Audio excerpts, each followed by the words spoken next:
જય જોહાર, જય આદિવાસી. ભારત દેશના મૂળ માલિકોને બે હાથ જોડીને જોહાર.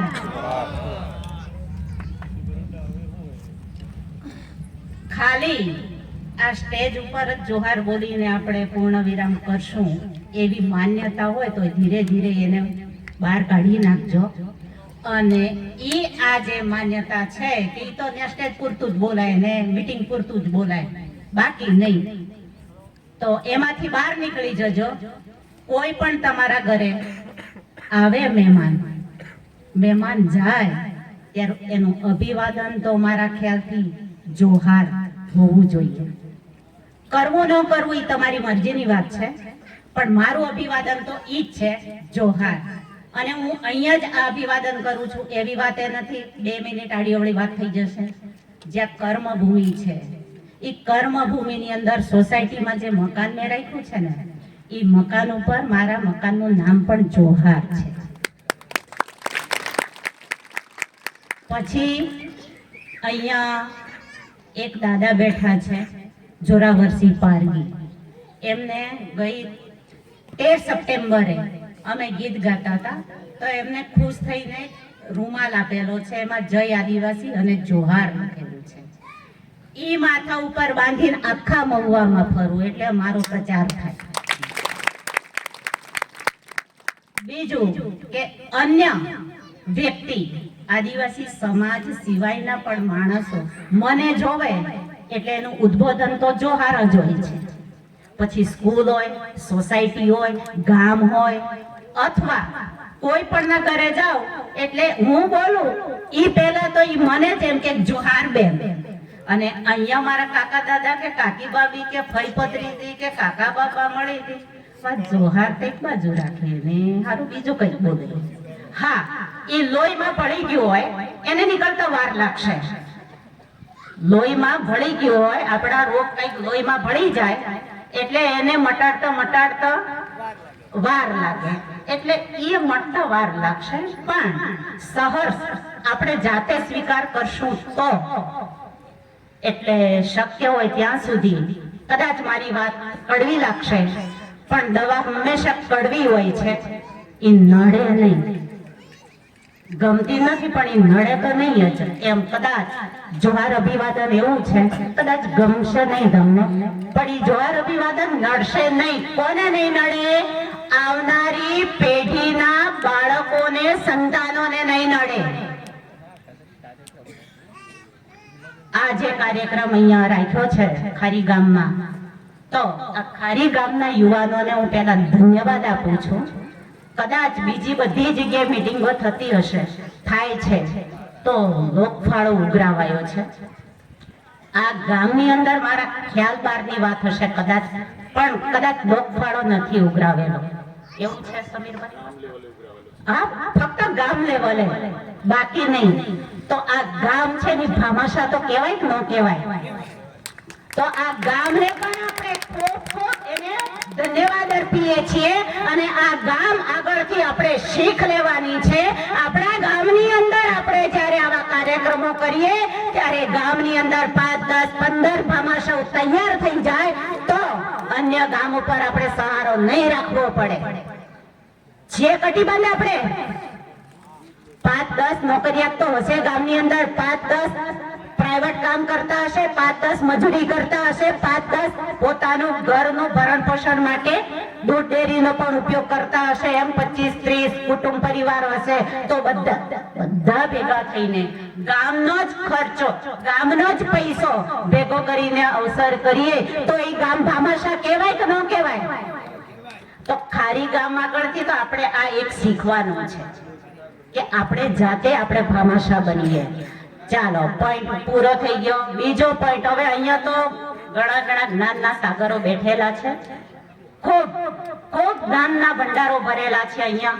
પણ અમારું ગામ બેબાર હરિપુરા, ત્યાં મારી અટક છે તબિયા. પણ પહેલેથી છેલ્લે સુધી નીનામાંથી નામ પ્રચલિત થઈ ગયું છે એટલે નીનામાં બોલાય છે. નીનામાં મારા પિયરની અટક છે. જાપચીતેર અમારું પિયર છે. પિયરમાંથી મને જન્મ દેનારી મારી માતા આજે 80 થી 82 વર્ષની ઉંમર છે, એ પણ આ કાર્યક્રમમાં ઉપસ્થિત છે. એટલે એ માતાને પણ હું પ્રણામ કરું છું. અને પ્રાથમિક લેવલે જ્યાં મેં શિક્ષણ પ્રાપ્ત કર્યું છે અને જે શિક્ષણ પ્રાપ્ત કરનાર મારા ગુરુજી અત્યારે હયાત નથી, પણ એના ધર્મ પત્ની વેનુબેન પણ અહીંયા જાપચીતરિયા ગામના ઉપસ્થિત છે. એમને પણ અહીંયા ખૂબ ખૂબ આવકાર આપું છું. એ સિવાય આ ગામની અંદર અથવા જુદા જુદા ગામમાંથી વડીલો, ભાઈઓ, બહેનો, દીકરીઓ, બેટાઓ જે ઉપસ્થિત રહ્યા છો એ બધાને ખૂબ ખૂબ અભિનંદન છે. હવે અહીંયા ઘણા બધા કહી દીધું છે, પણ મારે એક ભાઈએ વાત કરી, નીનામા ભાઈએ, કે આપણે ક્યાંક અવળા રસ્તે ચડી ગયેલા છીએ.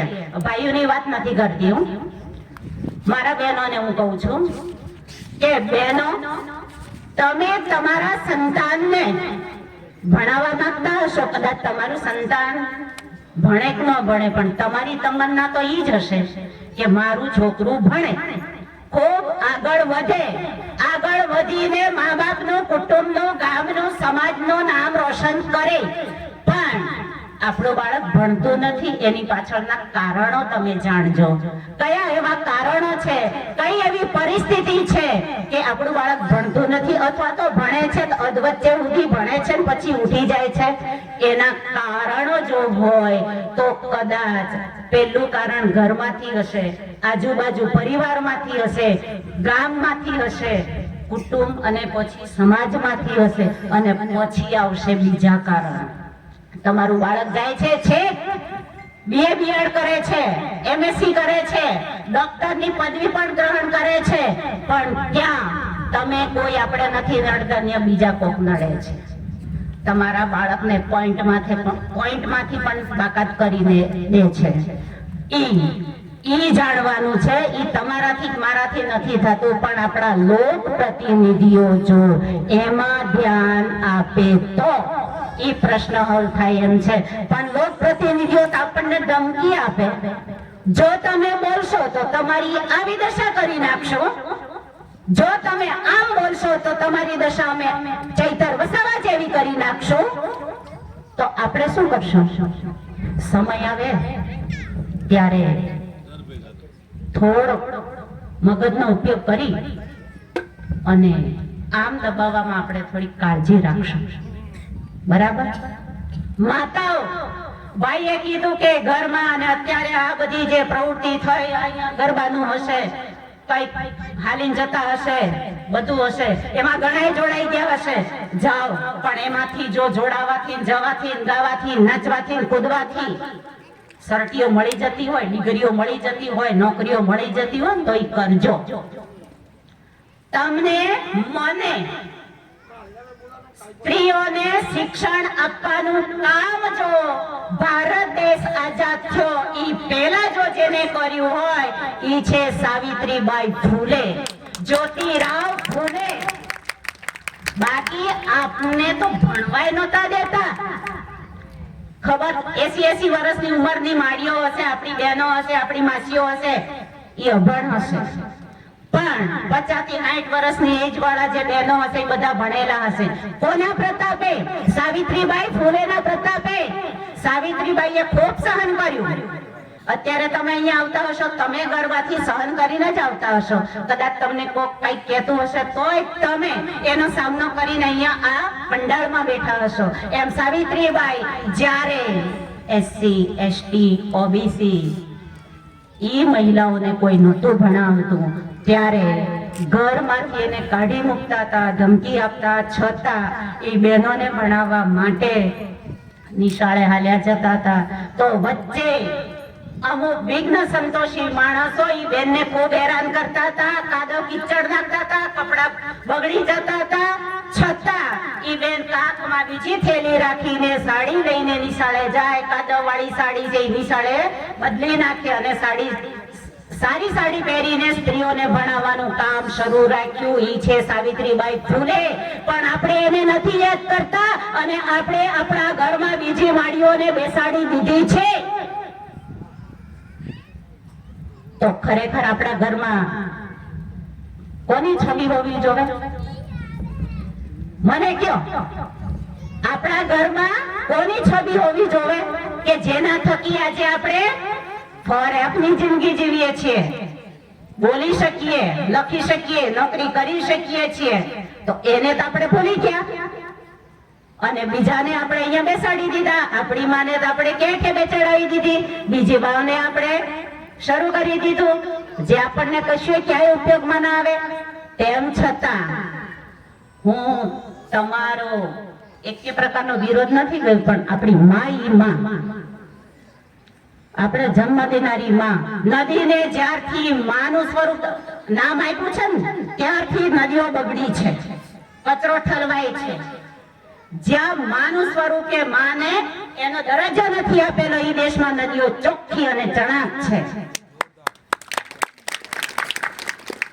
એટલે આપણા પૂર્વજો કોણ હતા, આપણા પુરખો કોણ છે, આપણી માટે જળ જંગલ જમીન એની માટે લડનારું કોણ હતું એને આપણે યાદ નથી કરતા. કારણ કે એ ભાઈ, એ દીકરો બિરસા મુંડા 25 વર્ષની ઉંમરનો હતો ને ત્યારનો લડાઈ કરતો, 25 વર્ષ પૂરા થતા તો આપણા જ ભાઈઓએ પગ પેસારો કરી અને સામેવાળાને બતાવ્યું કે આ દીકરો ન્યા છે અને સરકાર પકડી લઈ ગઈ અને આપણા દીકરાને ઝેર આપીને મારીને.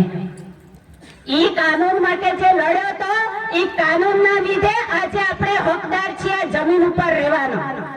ઈ દીકરાને આપણે ભૂલી જઈએ છીએ અને આપણે બીજા દીકરાઓને આપણે હે ભગવાન હે ભગવાન હે ભગવાન કરીએ, પણ ખરેખર જે જમીન ઉપર ઘર બાંધીએ છીએ, ખેતી કરીએ છીએ, પાણી મેળવીએ છીએ, ઈ દીકરાને તો આપણે ગણતા જ નથી, ગાંઠતા જ નથી. જો તમારામાં વિચારો પલટાય તો તમે તમારા પુરખાઓની છબીઓ ઘરમાં રાખજો. બાબા સાહેબ આંબેડકરના લીધે આજે તમે અને હું અહીંયા આ સ્ટેજ ઉપર પોતપોતાની વાણી આપણે રજૂ કરીએ છીએ. જો બંધારણ ન હોત તો અહીંયા આપણે હોત નહીં. આપણા પુરખાઓ જેમ ગુલામી કરતા હતા, વેટ કરાવતા હતા, એ પોઝિશન આપણી હોત તો આપણને ફોરેફની જિંદગી અપાવનાર બાબા સાહેબ આંબેડકરનો પણ ફોટો આપણા ઘરમાં હોવો જોવે, આપણું સંતાન જોવે. આ કોણ? તો કે ફોરેફની જિંદગી જીવાડનાર આ માણસ. આપણને શિક્ષણ આપનાર કોણ? સાવિત્રીબાઈ ફૂલે શરૂઆત કરી હતી. એને તમે યાદ કરો, તમારા દીકરાઓને તમે એને યાદ કરાવો. બાકી તમે 24 કલાક હાલતા જશો, આ બાજુ જશો ત્યાંથી લઈ આવશો, આ બાજુ જશો ત્યાંથી લઈ આવશો, ચારે દિશામાં દોડશો ને ગોખલામાં ભરી દેશો ને ગોખલામાં ભર્યા પછી હાંજ હવાર કઈ પણ તમે કરશો, કશું ફળ નહીં મળે, કઈ જ નહીં મળે. પણ જો તમારી માને પગે લાગશો અને માના આશીર્વાદ લેશો તો ઈ જીવતી માં બોલશે, બેટા તે ખાધું? ગોખલામાં બેઠેલી ન બોલે. બાપને તમે પગે લાગો તો બાપ કહેશે બેટા હાચવીને જજે, પણ ગોખલામાં બેઠેલો બાપ નહીં બોલે. જીવતો મારો બાપ મૂકીને બીજી જગ્યાએ જઈએ બાપા બાપા બાપા બાપા કરતા એ કશું એક કામનો નથી. માનવ ધર્મ શ્રેષ્ઠ ધર્મ. એક વસ્તુ યાદ રાખજો, મોટામાં મોટો જો ધર્મ હોય તો માનવ ધર્મ. માનવ ધર્મ થી સબસે ઊંચો એકે પણ ધર્મ નથી. માનવ ધર્મ જેના હૃદયમાં વસી જશે એ તરી જશે, બાકી ફેંકાઈ જશો. અમારા ગામના એક મુખી પણ આવ્યા છે, પુનાજી ડામોર. એ પુનાજી ડામોર જે અમારા ગામની અંદર કામગીરી કરે છે ને, એ કામગીરી ખૂબ સારી અને વિચારવા જેવી અને એમાંથી કંઈક આપણે શીખવા મળે એવી કામગીરી હોય છે એમની. પુનાજી ડામોર તો એમને કદાચ એમનું પ્રવચન છે કે નહીં મને નથી ખબર, પણ કદાચ એ કંઈક કેમ્પ રાખીને સારા એવા માણસોને એને તપાસ કરાવી હતી, રસ્તો કંઈક બનાવડાવે છે, વિધવા બહેનોને ખૂબ સરસ એવી સહાય કરવા માટે મદદરૂપ થાય છે. આવા જ્યારે મુખીઓ ગામની અંદર જળહળતા થશે ને ત્યારે સમાજની દશા અને દિશા ખરેખર બદલાઈ જશે. અને જ્યારે મારી બહેનો જાગતી થઈ જશે ને ત્યારે અવળી દિશાઓમાં જે પવન ફેંકાયેલો છે ને, જાગતી થઈ જશે ને તો ઈ પવન એમને જ જતો રહેશે ને મારી બહેનો ઊભી રહી જશે અને વિચારશે તો અવિરત સમયના વૃક્ષોને જે મીઠા ફળ આવવાના બાકી છે તમારી પેઢીને લાભ થશે પણ બહેનો એમાંથી બહાર નીકળશે તો આપણે તો ડાકણ જોગણમાં પડ્યા રહીએ એમાંથી ઊંચા ન આવતા ફલાણી ડાકણ ફલાણું આમ બસ ઝઘડા એમાં થાય એટલે બેનો ડાકણ જોગણમાંથી બહાર નીકળી જજો અંધશ્રદ્ધામાંથી બહાર નીકળજો કોઈના બાપની તાકાત નથી કે તમને અંધશ્રદ્ધામાં ડૂબાડી રાખે જો તમારું મન છે ને ક્લિયર હોય તો મનને ક્લિયર કરી નાખજો મન મંદિરના ખૂણે ખૂણેથી અંધશ્રદ્ધાનો જે કચરો ભરેલો છે એ કચરો બહાર કાઢી નાખજો તો તમારું ઘર ઉજ્જવળ હશે તમારો પરિવાર ઉજ્જવળ હશે તમારું કુટુંબ ઉજ્જવળ હશે તમારું ગામ ઉજ્જવળ હશે અને તમારો સમાજ ઉજ્જવળ હશે એ સિવાય હું વધારે નથી કહેતી અને વધારે કહેવામાં ટાઈમ જોવે તો બધા જ અહીંયા જ્ઞાનના સાગરો બેઠેલા છે ઈ સાગરોને આપણે સાંભળવાના છે અને માણવાનું છે એમાંથી સારી બાબત હોય ઈ આપણે અપનાવવાની છે અપનાવીને આપણા સમાજને અગ્રવરોળના સ્થાનમાં લઈ જવાનું છે બેનો જાગૃત થાજો એટલું કહું છું આ દેશના મૂળ માલિકોને નાક મસ્તકે